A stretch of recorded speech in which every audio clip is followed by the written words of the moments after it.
Assalamualaikum warahmatullahi wabarakatuh. Kali ini kita akan membahas tentang analisis siklus air pada peristiwa di bumi serta keberlangsungan makhluk hidup. Air merupakan faktor paling penting yang dapat mendukung kehidupan baik bagi manusia maupun makhluk hidup lainnya, bahkan untuk pemenuhan industri juga pembangunan. Air merupakan senyawa kimia yang tersusun atas 2 atom hidrogen dan 1 atom oksigen. Sifat-sifat air, yang pertama adalah memiliki ukuran yang tetap. Yang kedua adalah memiliki bentuk yang tidak tetap. Air memiliki bentuk yang tidak tetap mengikuti wadahnya, yaitu air yang dituang ke dalam gelas akan mengikuti bentuk dari gelas tersebut. Sedangkan ketika dipindah ke dalam mangkuk, maka bentuknya akan berubah menjadi bentuk mangkuk. Yang ketiga adalah dapat melarutkan. Air merupakan zat. Contohnya adalah ketika membuat teh manis, maka gula yang dimasukkan ke dalam air ketika diaduk menggunakan air panas, maka gula akan menjadi larut bersama air. Yang keempat adalah dapat mengalir dari tempat yang tinggi ke tempat yang rendah. Hal ini terjadi karena pengaruh dari gaya tarik gravitasi bumi. Gaya tarik gravitasi bumi membawa aliran air dari mata air pegunungan menuruni lembah hingga sampai ke lautan atau dataran yang paling rendah. Yang kelima adalah dapat meresap melalui celah-celah kecil. Air dapat meresap ke celah-celah kecil, contohnya adalah menyirami bunga, kemudian spons cuci piring yang meresap air. Berikut adalah siklus air dan dampaknya pada peristiwa di bumi serta keberlangsungan makhluk hidup.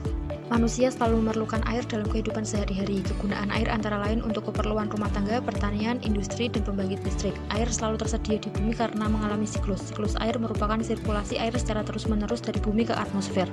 Berikut merupakan siklus air. Yang pertama adalah air di laut, sungai, dan danau menguap akibat panas sinar matahari. Proses penguapan itu disebut evaporasi. Yang kedua adalah uap air dari permukaan bumi naik dan berkumpul di udara. Lama-kelamaan udara tidak dapat lagi menampung uap air. Proses itu disebut presipitation atau pengendapan. Yang ketiga adalah ketika suhu udara turun, uap air akan berubah menjadi titik-titik air. Titik-titik air itu membentuk awan. Proses itu disebut kondensasi atau pengembunan. Yang keempat adalah titik-titik air di awan selanjutnya akan turun menjadi hujan. Air hujan akan turun di darat maupun di laut. Air hujan itu akan jatuh ke tanah atau ke perairan. Yang kelima adalah air hujan yang jatuh di tanah akan meresap menjadi air tanah. Selanjutnya air tanah akan keluar melalui sumur. Air tanah juga akan merembes ke danau atau ke sungai.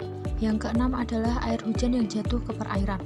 Air sungai atau danau akan menambah jumlah air di tempat itu. Selanjutnya air sungai akan mengalir ke laut.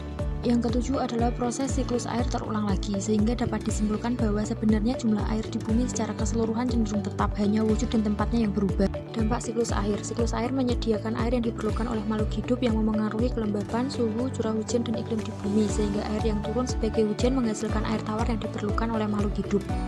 Makan ikan sama sambal terasi. Cukup sekian, terima kasih. Wassalamualaikum warahmatullahi wabarakatuh. Created using Powtoon.